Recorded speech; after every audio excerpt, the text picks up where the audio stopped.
నేను నిన్న ఈవినింగ్ వీడియోలో చాలా క్లియర్‌గా ఎక్స్‌ప్లెయిన్ చేశా. నవీన్ రామ్ సింగ్ బాబా, డేరా బాబా వాళ్ళ కజిన్ బ్రదర్.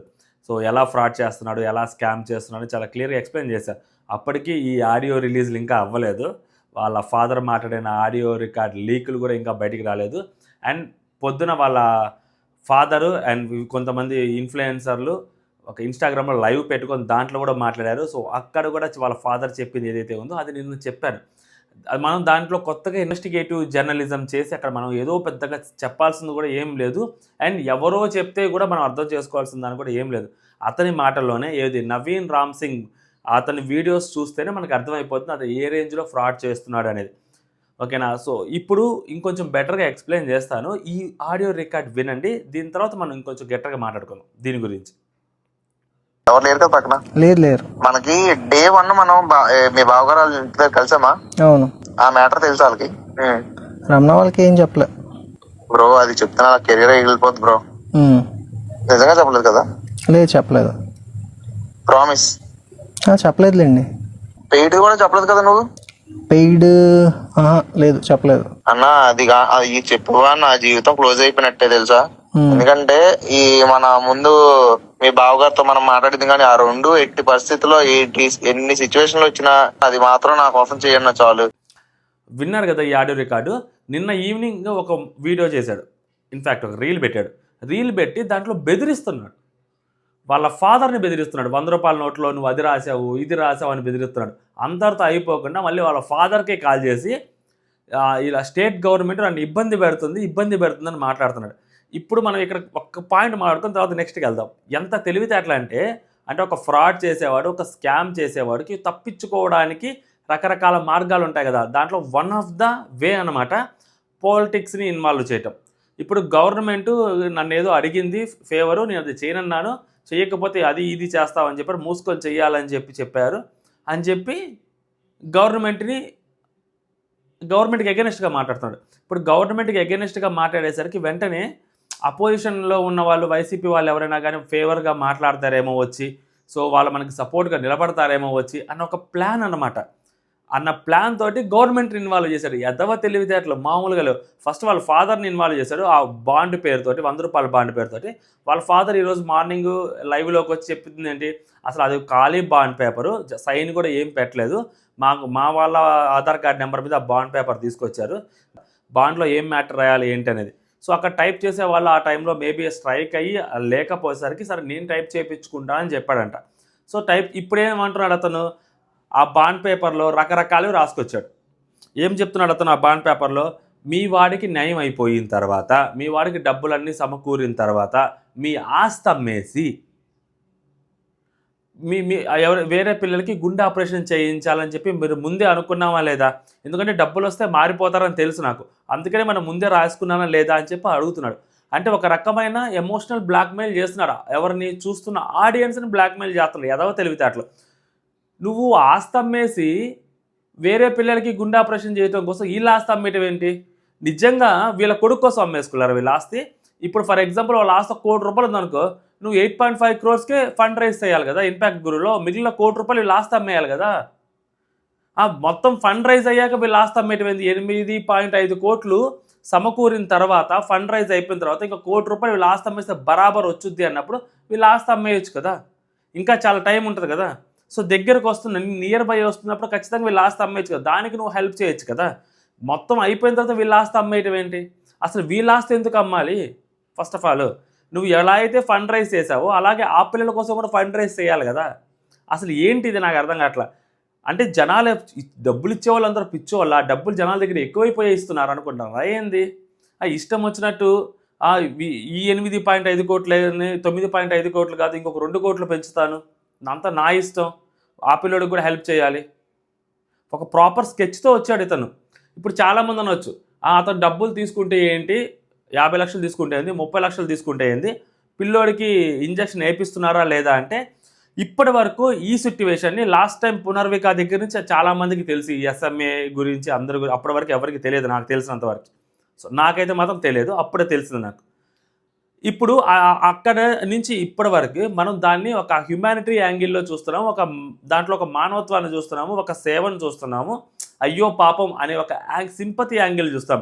ఫస్ట్ టైం ఈ పర్సన్ దాంట్లో ఒక కమర్షియల్ యాంగిల్ని చూపెట్టాడు కదా. డబ్బులు కూడా దొబ్బచ్చు, డబ్బులు కూడా తీసుకోవచ్చు, దీని ఒక ఎంప్లాయ్మెంట్ కింద మనం క్రియేట్ చేయొచ్చు, దీని ఒక బిజినెస్ కింద దీన్ని మనం మార్చుకోవచ్చు అని చెప్పి ఈ నవీన్ రామ్ సింగ్ కొత్త డేరా బాబా ఎవడైతే ఉన్నాడో ఆడు చూపించాడు. సిగ్గుండాలి కదా కొంచెం అన్నా కానీ. ఇప్పుడు రేపు పొద్దున వీడిని ఇన్స్పిరేషన్గా తీసుకొని ఇప్పుడు ఎవరైతే డబ్బులు కలెక్ట్ చేస్తూ ఉన్నారో సో చాలామంది ఇంకా కలెక్ట్ చేస్తుంటారు డబ్బులు వీడి పేరు చెప్పుకొని. ఆడే దొబ్బేసాడు డబ్బులు, ఆల్రెడీ పిల్లోడికి డబ్బులు వెళ్ళిపోయాయంట, మనం కూడా ఈ డబ్బులు నొక్కేద్దాం అని అనుకోని వాడు ఎవడుంటాడు? ₹1,00,000 రేపు పొద్దున ఫండ్ కలెక్ట్ చేస్తే దాంట్లో ఒక 20,000 30,000 సైడ్ చేసి 50,000 60,000 ఇచ్చేవాళ్ళు ఎంతమంది ఉంటారు? ఉండరా? బరాబర్ ఉంటారు. ఎందుకంటే ఇది కమర్షియల్ యాంగిల్ చూపెట్టాడు కదా. చూపెట్టకపోయి ఉంటే అప్పటి వరకు అందరూ మానవత్వము, సేవ, అయ్యో పాపము, దేవుడు చూస్తుంటాడు, మనకి కర్మ తగులుద్ది ఇలా ఆలోచించేవాళ్ళు.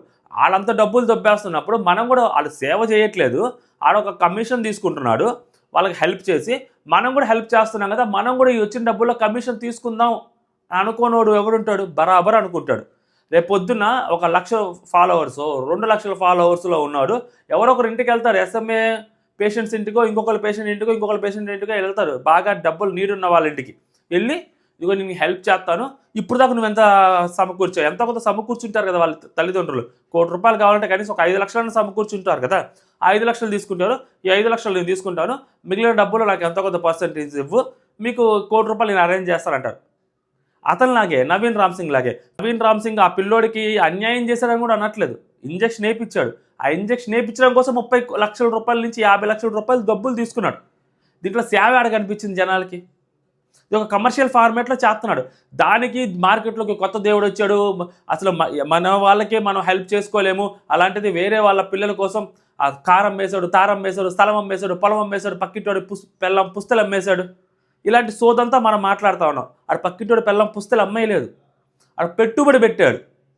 పెట్టుబడి పెట్టి తర్వాత జనాలందరూ ఇప్పుడు తర్వాత ఇతన్ని అప్రోచ్ అవుతారు కదా, మీరు నాకు హెల్ప్ చేయాలి, మీరు నాకు హెల్ప్ చేయాలని. దాంతో అదే ఇంటర్వ్యూలో ఏం చెప్పాడు అతను, అందరికీ నాకు చెయ్యాలి ఉంటుంది, నా దగ్గర డబ్బులు లేవు, సో దానికోసం నేను ఏదైనా చేస్తానన్నాడు. అంటే వెళ్ళి వాళ్ళ ఇళ్ళకి వెళ్ళి డబ్బులు డిమాండ్ చేస్తాడు, అడుగుతాడు, మీరు నాకు 30,00,000 40,00,000 ఇవ్వండి, నేను నాకు దగ్గర ఉన్న ఫాలోవర్స్తో వాళ్ళతోటే మీకు డబ్బులు ఫండ్ రైజ్ చేపిస్తాను, అలాగే ఇన్ఫ్లుయెన్స్ అందరితో మాట్లాడి మీకు రీల్స్ చేపిస్తాను అని అంటారు. అలాంటి టైంలో ఇప్పుడు నాకే అలాంటి సిచ్యువేషన్ ఉంటే, నాకే అలాంటి పరిస్థితుల్లో నా బాబు ఉంటే నేను కూడా ఆడు చెప్పిన మాట ఇంటా బరాబర్. ఎందుకంటే నా దగ్గర 30,00,000 ఎందుకు పనికిరావు, ఒక మూలకు కూడా పనికిరావు. ఆ పిల్లోని ఏం చేయలే నేను ఆ 30,00,000తోటి, కావాల్సిన 9 కోట్లు. అదే 30,00,000 ఆడకి ఇస్తే ఆడు దాన్ని 9 కోట్లు చేసిస్తానన్నప్పుడు నేను ఎందుకు గమ్ముకుంటాను? నేను బరాబర్ 30,00,000 ఇస్తా కదా, అది ఆడి పెట్టుబడి. అర్థమవుతుందా? అలా ఎంతమంది పేషెంట్లు ఉన్నారు, ఎన్ని చోట్ల ఎన్నిసార్లు చేసింటాడు. ఎప్పుడైనా కానీ అతను చెక్ కానీ లేకపోతే ఇంకోటి లేకుంటే బ్యాంక్ అకౌంట్లో డబ్బులు వేసింది కానీ ఎప్పుడు చూసినా క్యాష్ ఇస్తూ ఉంటాడు, అన్ని చోట్ల క్యాష్ ఇస్తూ ఉంటాడు. లాస్ట్ టైము ఇదే విషయంలోనే కదా హర్ష సాయిని గట్టిగా మాట్లాడింది, ఎందుకు అన్ని చోట్ల క్యాష్ ఇస్తున్నావు, ఎందుకు చెక్లు ఇవ్వట్లేదు, ఎందుకు బ్యాంక్ ట్రాన్సాక్షన్స్ చేయట్లేదు అని చెప్పి బోల్డ్ మంది అడిగారు కదా. మరి ఏడకొచ్చేసరికి మళ్ళీ ఎందుకు అడగట్లేదు? అక్కడ ఆల్రెడీ ఇచ్చేటప్పుడు మాత్రం కామ్గా ఉన్నారు, దాని తర్వాత అతని మీద ఎలిగేషన్ రాగానే అవును కరెక్టే కదా అని క్వశ్చన్ చేశారు కదా. మళ్ళీ ఇప్పుడు కూడా సేమ్ అదే సింపతికి పడిపోయారా? మళ్ళీ ఇప్పుడు బయటకు వచ్చేసరికి అన్ని బయటకు వస్తే ఇప్పుడు క్వశ్చన్ చేయడం స్టార్ట్ చేస్తున్నారా? ముందు నుంచే ఉండాలిగా బుర్ర. ఆ డబ్బులు క్యాష్ అంతలా ఎక్కడి నుంచి వస్తున్నాయి? అకౌంట్లోంచి విత్డ్రా చేస్తున్నాడు, ఆ విత్డ్రాల్ స్టేట్మెంట్ చూపించమని చెప్పండి. ఇవన్నీ ఇలా ఎవరైతే ఫండ్ రైజ్ చేసినప్పుడు ఇలా లిక్విడ్ క్యాష్ వస్తుందో ఆ లిక్విడ్ క్యాష్ని మనోడు తీసుకుంటాడు. ఆ లిక్విడ్ క్యాష్ని మనోడు వేరే పేరెంట్స్ దగ్గర నుంచో లేకుంటే ఇంకొక ఎక్స్పోజర్ నుంచో తీసుకున్నప్పుడు దానికి సాక్ష్యాలు ఉండవు, రుజువులు ఉండవు, దానికి ఏమి ఉండవు, అలా లీగల్ డాక్యుమెంట్లు ఉండవు, అమ్మ అబ్బా ఉండరు దానికి. సో కాబట్టి ఆ డబ్బులు తీసుకుంటాడు. మొన్న ఇష్యూలో కూడా అదే జరిగింది, మీకు అర్థమవుతుంది లేదో. ఇప్పుడు కూడా విజయవాడలో ఉండే ఆ ఎవరైతే చిన్న బాబు ఉన్నాడో వాళ్ళ పేరెంట్స్ కూడా టెన్షన్ పడుతున్నారు. ఎందుకో వాళ్ళ పేరెంట్స్కి కూడా హామీ ఇచ్చాడు, అందులో భాగంగానే వాళ్ళ పేరెంట్స్ త్రూ డబ్బులు ఇప్పించాడు. వేది వరంగల్లోనో సంథింగ్ ఇక్కడ తెలంగాణలో ఒక చిన్న పాపకి డబ్బులు కావాల్సి 25,00,000 ఇప్పించాడని చెప్పి అతనే చెప్పాడు కదా. ఆ 25,00,000 వాళ్ళకి ఇచ్చాడా అంటే ఇచ్చినాడు. ఇప్పుడు ఈ డబ్బులు సరే వాళ్ళకి డబ్బులు కావాలి కాబట్టి సో వాళ్ళకి కూడా హెల్ప్ చేస్తానని చెప్పి వాళ్ళ దగ్గర కూడా డబ్బులు తీసుకున్నాడు కాబట్టి వాళ్ళ పేరు చెప్పి అవతల పేరు చెప్పి డబ్బులు తీసుకున్నాడు కాబట్టి ఆ డబ్బులు మధ్యలో నొక్కేసి ఉంటాడండి. డబ్బులు తీసుకున్నాడు కాబట్టి ఇప్పుడు ఆ అబ్బాయికి ఇమీడియట్గా హెల్ప్ కావాలి కాబట్టి ఆల్రెడీ మనోడు లిటిల్ కృష్ణకి హెల్ప్ చేస్తున్నాడు కాబట్టి ఆల్రెడీ డబ్బులు తీసుకొని వెంటనే మళ్ళీ డబ్బులు ఫండ్ రైజ్ అంటే జనాలు ఇస్తారో ఇవ్వరో అని చెప్పి మళ్ళీ ఇవ్వకపోతే వాళ్ళు మళ్ళీ బయటకు వచ్చి ఎక్కడ గలబా చేస్తారో గొడవ చేస్తారు. డబ్బులు ఇచ్చారు కదా, 20 లక్షలు ఇప్పించారు కదా మనోడు. సో ఎక్కడ గలబా చేస్తారో గొడవ చేస్తారని చెప్పి ఈ 9.5 కోట్లని 11.5 కోట్ల కింద మార్చి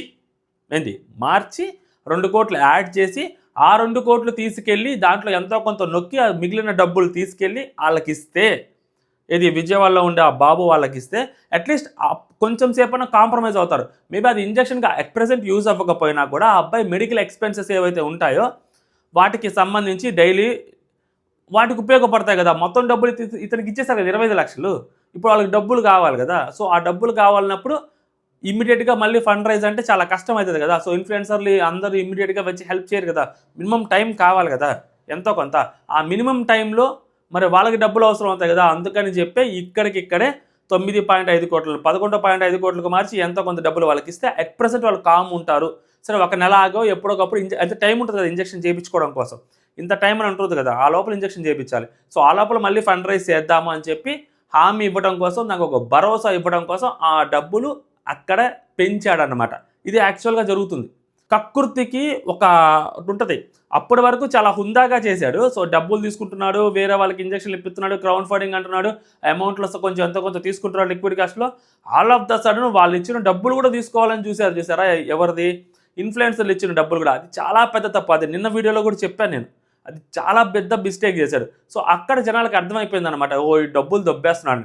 మీరు ఆలోచించండి, మనోడు ఇంత డబ్బులు తీసుకుంటున్నాడు అని చెప్పి తెలిసేసరికే ఆ మనీ వ్లాగ్స్ అతనికి కూడా ఆశ పుట్టింది, అతనికి కూడా కోపం వచ్చింది. అతను కూడా డబ్బులు అడుగుంటాడు, ఇచ్చున్నాడు, బయటకు వచ్చింది స్కామ్. అతనేంటి మేబీ జెన్యున్గా సపోర్ట్ చేస్తుండొచ్చేమో. సరే మనోడు కూడా సపోర్ట్ చేస్తున్నాడు కదా, మనం కూడా సపోర్ట్ చేద్దాం అనుకుని ఉండొచ్చు. బట్ బ్యాక్ ఎండ్లో వాళ్ళ తల్లిదండ్రుల దగ్గర 30 లక్షల డబ్బులు తీసుకున్నాడని చెప్పి మనోడికి తెలియదు కదా. 30 లక్షల డబ్బులు తీసుకొని 9 కోట్లు సమకూరుస్తుంటే నేను కూడా ఎంతో కొంత డబ్బులు తీసుకుంటాను కదా, నేను కూడా హెల్ప్ చేశాను కదా, నేను కూడా తిరిగాను కదా, నేను కూడా ఇన్ఫ్లుయెన్సర్ని కలిశాను కదా, మరి నాకు కూడా ఎంతో కొంత డబ్బులు రావాలన్న థాట్ మనలోడు ఉంటుంది కదా. మేబీ మనోడికి ఇచ్చినాడు, అందుకని వాళ్ళిద్దరి మధ్య గొడవలు వచ్చి ఉంటాయి. అర్థమవుతుందా మీకు? మొత్తం ఇక్కడ వ్యాపారమే ఉంది. రేపు పొద్దున మీరో నేనో ఇంకెవరైనా కానీ ఇలాంటి వ్యాపారాలు చేయొచ్చు. ఎందుకు ఉద్యోగాలు చేయడం బొక్క? 15,000కి 16,000కి 20,000కి ఇలాంటి ఏదైనా ఒకటి చేశారు అనుకోండి, జనాలు పిచ్చోళ్ళు గొర్రెలు ఇస్తారు, డబ్బులు ఇస్తారు జనాలు. ఎందుకంటే అక్కడ కాజ్ నిజం. మీకు అర్థమవుతుందా? ఆ అబ్బాయి నమ్మకం ఏంటంటే నిజమైన ఎస్ఎంఏ పేషెంట్స్నే తగులుకుంటాడు. వాళ్ళు ఎంతో కొంత డబ్బులు తీసుకొని ఉంటాడు కదా, సమకూర్చుకుంటాడు కదా, ఇనిషియల్గా ఆ అమౌంట్ తీసుకుంటాడు. దాని తర్వాత డబ్బులు వస్తుండే కొద్దీ వాళ్ళ పేరెంట్స్ అయినా కానీ కామ్గా ఉంటారు. మనోడు ఏది చెప్తే అది చేస్తారు. వాళ్ళ ఫాదరు అప్పుడు స్టార్టింగ్లో ఎన్ని స్కిట్లు చేశాడు, వాళ్ళ ఫాదర్కి తెలిసే చేశాడు ఆ స్కిట్లన్నీ. ఇది ఆ బైకర్ స్కిట్లు కానీ, ఆ బైక్ ఎక్కే స్కిట్లు కానీ, దాని తర్వాత మిగిలినవన్నీ వాళ్ళ ఫాదర్కి తెలుసు. వాళ్ళ ఫాదర్ ఇప్పుడు వచ్చి బయటకు చెప్తున్నాడు కదా, ఓపెన్ అప్ అవుతున్నాడు కదా, వాళ్ళ ఫాదర్కి అన్నీ తెలుసు. బట్ అన్నీ తెలిసి ఎందుకు, వాళ్ళ కొడుకుకి మరి ఇంజక్షన్ కావాలి కదా, మరి డబ్బులు కావాలి కదా.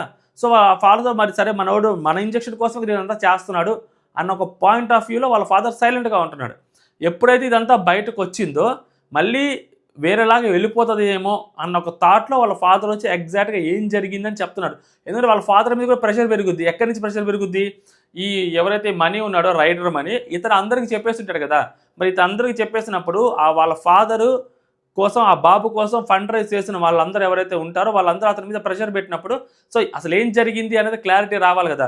మిగిలిన వాళ్ళందరికీ ఏంటంటే మనోడు డబ్బులు దొబ్బేసి ఎవరికి ఇచ్చలేదు. అండ్ డబ్బులు దొబ్బేసి పైకి మహానుభావుల్లాగా, ఒక దానవీర సూరకర్ణలాగా, ఒక ఏదో ఒక మహాత్ముల్లాగా, ఆ డేరా బాబా వాళ్ళ ఆఖరి తమ్ముళ్ళలాగా ప్రవర్తిస్తున్నాడు. బయటకు వచ్చి కారం మేసాను, తారం మేసాను, నగలం మేసాను, అదం మేసాను, ఇదం మేసాను, మా అమ్మగారు డబ్బులు ఇచ్చారు, అది ఇది ఏడుస్తా. ఫ్రాడ్, మొత్తం ఫ్రాడే, లిటరల్లీ ఫ్రాడ్. కాజ్ జెన్యునే, డబ్బులు ఇప్పించడం జెన్యునే, బట్ ఆ డబ్బులు ఇప్పించడం కోసం డబ్బులు తీసుకుంటాం చూసారా, అది జెన్యున్ కాదు, అది ఫ్రాడ్. దాంట్లో ఎక్కడ మానవత్వం లేదు, దాంట్లో ఎక్కడ ఈ హ్యుమానిటీ యాంగిల్ ఎక్కడా లేదు, అంతా కమర్షియల్ యాంగిలే ఉంది. వ్యాపారం చేస్తున్నారు. మరి వ్యాపారం చేస్తున్నాను నువ్వు చెప్పుకోవాలా, ఒప్పుకోవాలి కూడా. అందుకని ఇప్పుడు రేపు పొద్దున పోలీస్ కేసు దీని మీద పెట్టాలి అంటే చాలామంది పోలీస్ కేసు పెట్టాలి పెడితే ఏం చేస్తారు? వాళ్ళ ఫాదర్ 30 లక్షలు ఇచ్చారు, అవును దానికి నేను పిఆర్ టీం మొత్తం నడిపించాను, ఇలా అందరినీ కలిశాను, వాటి కోసం నేను డబ్బులు ఖర్చు పెట్టాను, వాళ్ళకి 9 కోట్లు ఇప్పించాను కదా, సో దానికోసం నేను ఖర్చు పెట్టాల్సి వచ్చింది అంటారు. రేపు పొద్దున ఒక సినిమాని హిట్ చేయించడం కోసం 30 లక్షలు ఆ పిఆర్ టీం ఖర్చు పెడితే 9 కోట్లు 10 కోట్లు డబ్బులు వస్తాయి కదా. సో అలాగే చేశారు. ఆడియన్స్ పాపం డబ్బులు ఇచ్చారు. దానికోసం ఆ క్యాంపెయినింగ్ కోసం నేను డబ్బులు ఖర్చు పెట్టానంటాడు. డిజిటల్ క్యాంపెయిన్ కోసం, వాటి కోసం, వీటి కోసం నేను డబ్బులు ఖర్చు పెట్టానంటాడు రేపు పొద్దున. అందుకంత ధైర్యంగా నిలబడి మాట్లాడుతున్నాడు. ఇప్పుడు ఎవరైతే తల్లిదండ్రులు ఇచ్చారో వాళ్ళ తప్పు. అంటే వాళ్ళ పొజిషన్లో ఉండి మాట్లాడితే తప్పు అనిపించదు. ఇప్పుడు ఏంటంటే ఓవరాల్గా నాకు చెప్తుంది, వేరే పేషెంట్కి ఎఫెక్ట్ అవుతుంది, ఖచ్చితంగా ఎఫెక్ట్ అవుతుంది. ఇప్పుడు ఈ బాబుకి ఇంజక్షన్ అయిపోద్ది, థ్యాంక్ గాడ్, అంతా బాగుంటుంది, బాగుండాలని కూడా అనుకుందాం. బట్ ఫర్దర్గా పేషెంట్స్కి ఇన్ఫ్లుయెన్సర్ లెవెల్ బయటికి రారు. చేయమన్నా చేయరు, 100 సార్లు ఆలోచిస్తారు. 100 సార్లు ఆలోచించి 101సారి పోనీ ఏమైనా చేస్తారా అంటే చేయరు. ఎందుకంటే చేయడానికి వచ్చిన వాళ్ళందరినీ ఎదవల్ని చేశాడు కదా.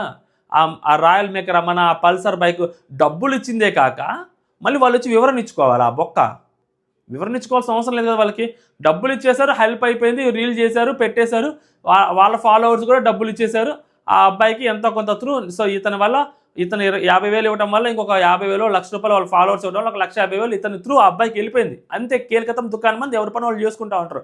ఇప్పుడు ఇది ఒక ఫ్రాడ్ అని చెప్పి తెలిసిన తర్వాత, ఇప్పుడు ఈ ఎలిగేషన్లన్నీ వచ్చిన తర్వాత, సో ఎవరైతే డబ్బులు ఇచ్చిన వాళ్ళు అతని ఫాలోవర్స్ అతను క్వశ్చన్ చేస్తున్నారు. రాయల్ మేకర్ రమణని కానీ, లేకుంటే పల్సర్ బైక్ రమణని కానీ, మిగిలిన వాళ్ళని క్వశ్చన్ చేస్తున్నారు. ఇంక్లూడింగ్ కళ్యాణ్ పడాలని కూడా క్వశ్చన్ చేశారు కదా ఆ అబ్బాయిని కూడా.